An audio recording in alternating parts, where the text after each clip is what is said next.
Anxiety की बात कल भी इन दो बच्चों ने मुझसे पूछी थी, और तभी जब मैंने हाथ उठवाया तो पता लगा आप सब एंग्जाइटी से लगभग गुजर चुके हैं, केवल छोटे बच्चे बचे हुए अभी तक। आपको एंग्जाइटी पता भी नहीं होगा क्या होता है आइडिया भी नहीं होगा, आपको भी नहीं पता होगा एंग्जाइटी। आपको पता है, अच्छा पता है, आपने पढ़ा है उसके बारे में, लेकिन फील नहीं किया कभी, है ना। तो एंग्जाइटी को हिंदी में आप चिंता कह सकते हैं, लेकिन चिंता के लिए एक शब्द कंसर्न भी होता है, और यह एंग्जाइटी का मतलब ये होता है जब आपको खुद को लेकर, अपने भविष्य को लेकर, या किसी चीज को लेकर, अपने पेरेंट्स को लेकर बहुत तनाव सा होने लगे। तनाव तो सबको होता है, हल्का फुल्का सामान्य बात है। आपको दिन में 2-4 मिनट तनाव हुआ, फिर आपका मूड ठीक हो गया, किसी ने आके हंसाया, आप हंस पड़े, ठीक हो गया, और नॉर्मल बात है, सामान्य बात है। अगर किसी को कभी तनाव नहीं हो रहा तो ये तनाव की बात है। तो अगर आप थोड़ा बहुत तनाव होता है तो समझ लो आप एकदम फिट हैं, मेंटली फिट हैं, साइकोलॉजिकली फिट हैं। थोड़ी बहुत चिंता रहे तो जिंदगी में गति रहती है। चिंता अगर ना हो ना तो जिंदगी में मजा ही नहीं है। जिंदगी में मजा जिसको बोलते हैं, आपकी जेन जी की भाषा बोलते हैं, किक नहीं है, किक लाइफ में। तो किसी के पास जाओ, किक लगवा के आ जाओ, उसमें क्या दिक्कत है। तो जिंदगी में किक अगर नहीं मिल रही है, इसका मतलब है कि चिंता नहीं है, कुछ स्ट्रगल है ही नहीं। थोड़ी बहुत स्ट्रगल्स होती हैं, चिंताएं होती हैं, तो उसका अपना सुख है, सौंदर्य है। लेकिन जब इस चिंता का अनुपात बढ़ने लगे, और ऐसा बढ़ने लगे कि आपको रात दिन तनाव सता रहा है, केवल नेगेटिव थॉट्स आ रहे हैं, पॉजिटिव आ रहे बंद हो गए, यह अनुपात इतना भयानक है कि 95% नेगेटिव थॉट्स आ रहे हैं, पॉजिटिव 5% आते हैं। और रॉकेट की स्पीड से नेगेटिव थॉट्स आते हैं, इतनी तेज गति से आते हैं, दिल की धड़कनें तेज हो जाती हैं, हार्ट बीट तेज हो जाती है। और कभी कभी ऐसा लगता है कि पर सोना चाह रहे, नींद आ ही नहीं रही है, बेचैनी बहुत ज्यादा है। और कभी कभी ऐसा कि आपके हाथ में, पैर में नमनेस होने लगे, हाथ पैर सुन्न होने लगे, या हाथ पैर में वाइब्रेशन जैसी फील होने लगे, सिर भारी रहने लगे। और ये लगातार, ऐसा नहीं कि एक दिन हुआ, बार बार होने लगा। तो इसका मतलब है कि अब आप जिस स्थिति में हैं उसको एंग्जाइटी कहते हैं। मेडिकल साइंस में एंग्जाइटी के कुछ कुछ ये लक्षण माने जाते हैं। आप एंग्शियस हैं, और एंग्जाइटी समय रहते ठीक न हो, स्पेशली अगर 2 सप्ताह तक लगातार चल जाए इसी लेवल पर, तो खतरा होता है कि आप डिप्रेशन की तरफ जा रहे हैं। और डिप्रेशन इतनी बुरी अवस्था है कि भगवान करे किसी के दुश्मन के बिना आए। हमारे दोस्तों की तो नहीं आए, दुश्मन को भी इतना बड़ा श्राप मत देना कि डिप्रेशन में चला जाए, बहुत बड़ा श्राप है। डिप्रेशन का मतलब है कि आप हिल ही नहीं रहे, उठ ही नहीं रहे, लेटे हैं तो लेटे ही, ना खाने का मन कर रहा है या बहुत ज्यादा खाने का मन कर रहा है, दोनों में से एक स्थिति हो सकती है। अमूमन ये खाने का मन नहीं कर रहा, ना पढ़ने का मन कर रहा है, ना कहीं जाने का मन कर रहा है, किसी से मिलने का मन कर रहा है, कुछ करने का मन नहीं कर रहा, किसी से बात करने का मन नहीं कर रहा, अकेले बैठे हैं, आंखों से आंसू बहते जा रहे हैं, कई बार आप समझ नहीं पा रहे क्या हो रहा है। और आपके आसपास जो ज्ञानी लोग हैं वो क्या करें, अरे ऐसा कुछ नहीं होता डिप्रेशन में, कुछ नहीं होता, चल हमारे साथ। ये बहुत ही हल्का आदमी है, इसको पता नहीं डिप्रेशन क्या होता है। डिप्रेशन बहुत गंभीर रोग का नाम है, ये हंसी मजाक से सॉल्व नहीं होता है, ये गंभीर समस्या होती है। और आप लोगों की उम्र में इसके चांसेस थोड़े ज्यादा इसलिए होते हैं, एक तो आप लोगों की उम्र ऐसी है कि ये उम्र दोस्ती, प्यार, मोहब्बत वाली उम्र है। इसी समय आपके सामने सबसे बड़ी जिम्मेदारियों का बोझ भी है, सफल होना है, परिवार को सेटल करना है, ये क्राइसिस है। ये युवा जीवन में क्राइसिस रहता है। फिर आपके हार्मोन सभी ऐसे जो उछलते बहुत ज्यादा है। जब आप 30-35 के हो जाएंगे तो हार्मोन्स आपके उछलेंगे कम, हल्का हल्का ऐसे ऐसे होते हैं, अभी ऐसे ऐसे होते हैं। जब हार्मोन्स यूं ही उछलते हैं तो परेशान करते हैं, और ये आप नहीं चाह रहे, ये आपकी बायोलॉजी है। मतलब एक बड़ी सुंदर किताब है, it's not you, it's your biology. जो आप है वो आप नहीं है, आपकी जैविकी है, आपके हार्मोन्स आपको वैसा बना रहे जैसे आप हैं। तो इस उम्र में उछल कूद मचाना बहुत नॉर्मल बात है। इस उम्र में वो हार्मोन्स आपको परेशान ज्यादा करते हैं, स्वाभाविक सी बात है। और क्योंकि वो हार्मोन्स की अपेक्षाएं ज्यादा हैं, इसकी निराशाएं भी ज्यादा होती। अपने फादर को आप कभी देखिएगा, वो ना बहुत खुश होते होंगे ना बहुत दुखी होते होंगे। इसलिए नहीं कि बहुत महान आदमी है, क्योंकि उनकी उम्र 50 साल है और आदमी है। 50 साल का आदमी आमतौर पर लगभग ऐसा हो जाता है। और ये हार्मोनल बैलेंस, जैविक, उन सबके फैक्टर ज्यादा होते हैं। इसमें किसी का तीर मारने वाला मामला नहीं होता है। मम्मियों का स्वभाव आमतौर पर थोड़ा सा अलग रहता है। 50 की तो ये मस्त मोड़ा रहती है, खूब हंसी मजाक मौज मस्ती करनी हो, कहीं शादी ब्याह में जाकर डांस करना हो तुरंत तैयार हो जाती है। कोई मर जाए खड़ाक से जाकर रोना शुरू कर देती है। बाप यहाँ भी मनहूस, वहां भी मनहूस, क्योंकि उसको वो नहीं समझ पाता कैसे बिहेव करना है इन सब मामलों में। वो अपना शेयर मार्केट और न्यूज और एमएलए और इसी सब लगा रहता है कि कौन विधायक बना, कौन मरा, कौन क्या हुआ, खबरों में उसकी जिंदगी कट जाती है। तो एंग्जाइटी तो सामान्य बात है, लेकिन वो डिप्रेशन के लेवल तक ना पहुंचे ये चुनौती है। तो जब जब आपको एंग्जाइटी होगी जरूर, सामान्य बात, बच नहीं सकते उस चीज से। और एक आध बार हो ही जाए तो ठीक रहता है, एक आध बार।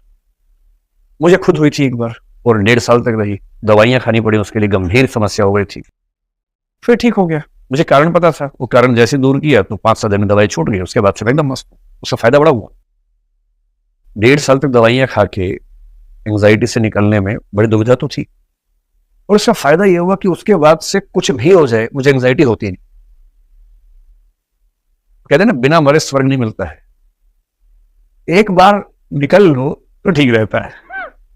गालिब ने कहा था कि मुश्किलें इतनी पड़ी मुझ पे कि आशा हो गई। एक लेवल तक मुश्किलें परेशान करती हैं, एंग्जाइटी होती है, एक समय के बाद लगता है ये सब तो झेला हुआ पहले भी, इसमें क्या है, आजा आजा तू भी आजा, कोई बात नहीं, एक और सही। तो मेरी राय यह है कि इस उम्र के बच्चों को एक बार एंग्जाइटी का अटैक हो ही जाए ना तो ठीक है, छोटा मोटा, बहुत बड़ा नहीं। खूब बेचैनी, नींद नहीं आ रही है, करवटें बदलते रहे सारी रात, हम आपकी कसम आपकी, वो एक फिल्मी गीत है, मैंने उसकी लाइन बोल रही, फिल्मी गीत। एक आध बार ये हो जाए ठीक रहता है, फिर धीरे धीरे क्या होता है कि आपके हार्मोन्स थोड़ा स्टेबलाइज होते हैं, आपका व्यक्तित्व थोड़ा स्टेबलाइज होता है, फिर आप धीरे धीरे संभाल लेते हैं बड़ी बड़ी चुनौतियों को। जो बच्चे घर से पहली बार निकलते हैं बहुत प्रोटेक्शन में होते हैं, घर से बाहर निकलने के बाद दुनिया देखना शुरू करते हैं, कितनी दिक्कत होती है। पहली बार कोई ना कोई बेवकूफ बनाता ही है, कोई थोड़े पैसे ठक्के ले जाता है किसी बहाने से, और आपको लगता है दुनिया इतनी गंदी है, हम तो भरोसा कर रहे थे। और 5-7 साल बाद आप भी उस तरफ हो जाते हैं, फिर कोई नया आता है तो दुनिया यूं ही चल रही है। इसलिए इस तरफ से उस तरफ पहुंचने के लिए कुछ झटके बहुत जरूरी है, अनुभव से हम सीखते हैं। कल मुझे एक बच्ची ने कहा, मैं उसी एग्जाम्पल से समझाता हूँ, उसने कहा कि मुझे एंग्जाइटी की दिक्कत है, क्योंकि मैं बहुत गंभीरता से पढ़ रही थी 7-8 महीने से, जनवरी के आसपास से एंग्जाइटी की मुझे शुरुआत हुई। उसने खुद एक कारण भी बता दिया जो उसको पता नहीं था कि वही कारण है। उससे कहा, मैं सुबह 7 बजे लाइब्रेरी में आती थी, रात को 12 बजे जाती थी, इतना पढ़ती थी। जब आती थी घर में सफाई होते थे, जब जाती थी सो चुके होते थे। मैं केवल पढ़ाई करती थी, इतना तल्लीन थी पढ़ाई को लेकर। तो मैंने उसको बताया कि आपकी एंग्जाइटी का जो मैं समझ पा रहा हूं 2 ही कारण है। नंबर 1, एंग्जाइटी का बेसिक लक्षण पता है क्या है? लक्षण का मतलब जो स्थिति बनती है, जैसे मान लीजिए कोई प्रॉब्लम इतनी है, हमारी दिक्कत यह है कि हम अपने विचारों से उस प्रॉब्लम को इतना बड़ा बना देते हैं। प्रॉब्लम है इतनी, बस इतनी सी प्रॉब्लम है, बस सोच सोच के हमने इसको इतना बड़ा बना दिया, और हम अपने मन ही मन में जूझ रहे हैं कि इतनी बड़ी समस्या और मैं ये हूं, मैं कैसे जूझूं, जबकि जूझना इससे है, और आपने उसको इतना बड़ा बना दिया कि इससे मैं कैसे जूझूं, और मन ही मन में घबरा के। जैसे एक सिंपल सा एग्जांपल है, सिंपल सा एग्जांपल ये है कि आप और आपका कोई दोस्त या आपकी कोई दोस्त पोहे खा रहे थे किसी शॉप पे, और इतने में आपके शहर के किसी पड़ोस के इंसान ने आपको देख लिया। ये सब भय रहता है ना आप लोग के ऊपर में थोड़ा सा, क्योंकि पापा मम्मी नहीं समझते इंदौर की जिंदगी कैसी है, इंदौर में नया दौर चल रहा है, वो पुराने शहर में नहीं चल रहा है। और उसने अपना फोन निकाला और अपनी फोटो खींच ली, वो भी ऐसे एंगल से खींची कि आप चम्मच दे रहे थे पर लग रहा है कि हाथ में हाथ डाल के बैठे। आप दे रहे थे चम्मच, पर वो सिचुएशन ऐसी लग रही है कि हाथ पकड़ा हुआ है। अब आपको लग रहा है कि गए आज तो, अब तो जिंदगी के आखिरी कुछ क्षण बचे हैं, और आपको लग रहा है कि ये वहां जाके बताएगा। हो सकता है कि उसको पता भी ना हो कि आप वहां बैठे थे, हो सकता है कि बहुत सारी भीड़ थी, 50 लोग थे, आप भी थे, शायद उसकी नजर भी ना पड़ी हो आपके ऊपर, शायद उसने यूं ही और फोटो ना भी खींची, शायद उसने बेशक फोटो अपना लिया हो, किसी और काम से सेल्फी खींच रहा हो, क्या पता, और सेल्फी के उस तरफ आप बैठे हो, क्या तो सेल्फी खींच रहा हो मुंह टेढ़ा करके, जैसे आजकल लोग करते हैं, आंख इधर करके मुंह उधर करके सुअर जैसा मुंह बना के सेल्फी खींचते हैं, जो प्यारा सा पिग जैसा, छोटा पिग जो होता है प्यारा सा, वैसी फोटो खींचते हैं अपनी। क्या पता वो सेल्फी खींच रहा हो, पता भी नहीं, लेकिन आपको तो रूह काम गई आपकी। तो अब आपको लग रहा है क्या होगा, अब देखिए हुआ कुछ नहीं। हो सकता है वो व्यक्ति पहचान भी गया हो, तो उसको ये अंदाजा हो कि भाई बड़े शहर में बच्चे ऐसे करते हैं, मेरे बच्चे भी तो रहते हैं, मैं क्यों किसी बच्चे की प्राइवेसी पे हमला करूं, कल को कोई मेरे बच्चे की प्राइवेसी पे हमला करेगा तो नहीं करना चाहिए। हो सकता है वो कुछ ना करे, और आपके मन में कल्पनाएं शुरू हो गई है, रॉकेट की गति से शुरू हो गई है।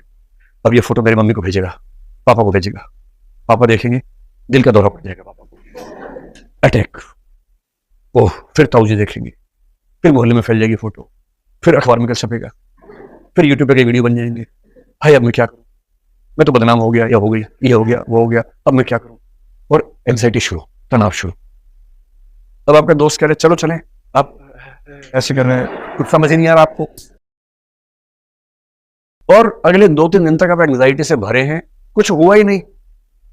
3 दिन बाद आपको होश है, कुछ नहीं हुआ, कुछ नहीं हुआ, ओह, बाल बाल बच गए।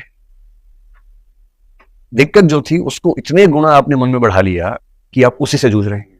और कल जो बच्चे थे उसने क्या किया, 2023 में जो यूपीएससी का प्रीलिम्स आया, इस बार बहुत लोगों को एंग्जाइटी हो रही। 2023 में जो प्रीलिम्स का पेपर आया, आज तक का सबसे मुश्किल पेपर था वो। सी सेट का तो था ही, जीएस का भी ऐसा था कि कट ऑफ पहली बार 75 आई है जनरल कैटेगरी में, जबकि पिछली बार 86 थी 200 में। इस बार 75 है। आज तक इतनी कम कट ऑफ नहीं आई क्योंकि पेपर टफ था, सिंपल सी बात है। अब 200 में से 75, यानी जिसने 100 में से 38 सवाल ठीक किए उसका प्रीलिम्स हो गया जनरल में।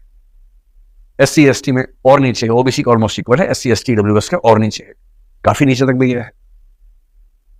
अब आपको 100 में से 38 सवाल करने, 10 में से 4 सवाल ठीक आने चाहिए बेसिकली।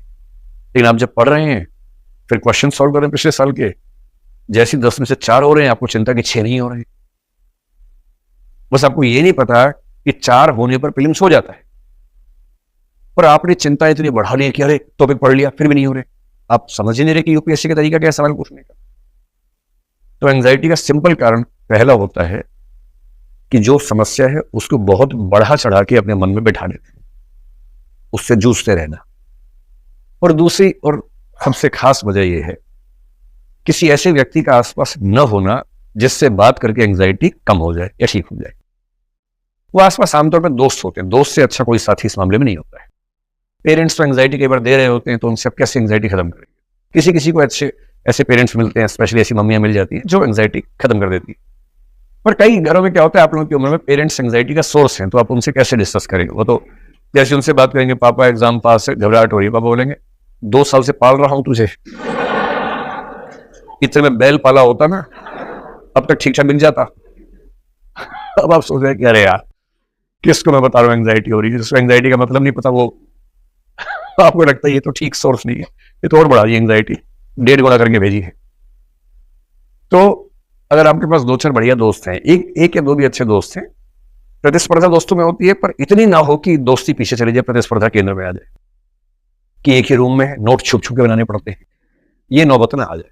नोट्स बनाओ धूमधाम से कि इसके मैं बना रहा हूं, इसके तू बना ले, बांट लेंगे आपस में, बात खत्म। तेरा भी सिलेक्शन होगा, मेरा भी होगा, ठीक है, रैंक ऊपर नहीं जाए, क्या फर्क पड़ता है, लेकिन दोस्ती केंद्र में है, प्रतिस्पर्धा नंबर 2 पे।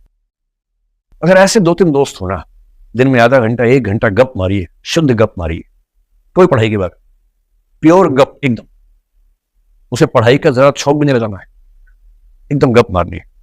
अपना पोहे खाओ, गप मारो एकदम मस्ती से, और जितनी भड़ास मन में निकाल लो कि अरे यार आज मैंने पापा को फोन किया कि एंजाइटी है और 2 गुना करके भेज दिया। बोले हमारे घर में भी है यार, ये बाप नाम का प्राणी होता ही ऐसा है, इनसे जितना बचो उतना बढ़िया। इनसे महीने में सिर्फ उस दिन बात करो जिस दिन पैसे मंगवाने होंगे।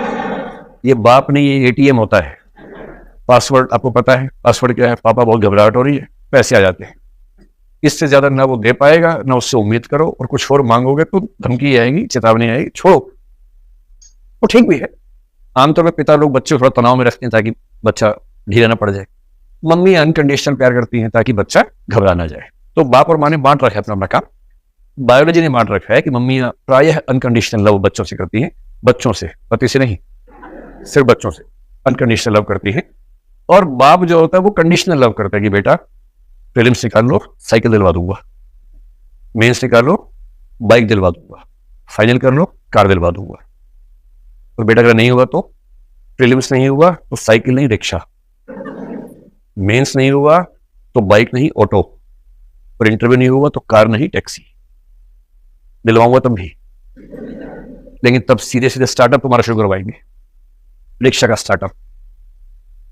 तो बाप ऐसे करता है, कंडीशनल लव करता है। माँ मस्त रहती है, मम्मी अगर प्रीलिम्स नहीं हुआ तो क्या हुआ, मेरा बेटा है तो आजा बच्चे, आजा बेटा, राजा बेटा, राजा बेटा, राजा बेटा, रिक्शा चला रहा है पर राजा बेटा है, राजा राजा होता है, माँ की नजर में तो राजा ही है। तो भाई अपने आसपास एक ऐसा व्यक्ति या 2 ऐसे व्यक्ति रखिए जो अनकंडीशनल फ्रेंड्स आपके हों, दोस्त हों, शानदार दोस्त हों। कल वो बच्ची बोले सर वही तो नहीं है, मैंने कहा वो मैं तो नहीं बनवा सकता भाई, है ना, वो तो आपकी उम्र के आपके आसपास के बच्चे ही होंगे। अपने आसपास देखो कोई ना कोई दोस्त बनेगा, थोड़ा मस्त होके घूमो फिरो, किताबों से बाहर निकलो। और यहाँ तो हर चौथी शॉप खाने पीने की है, घुस जाओ किसी शॉप के अंदर, दोस्त बन जाएंगे। उससे एंजाइटी कंट्रोल में रहेगी, और एंजाइटी सच में सीरियस प्रॉब्लम है, आप लोगों को इससे बचना चाहिए।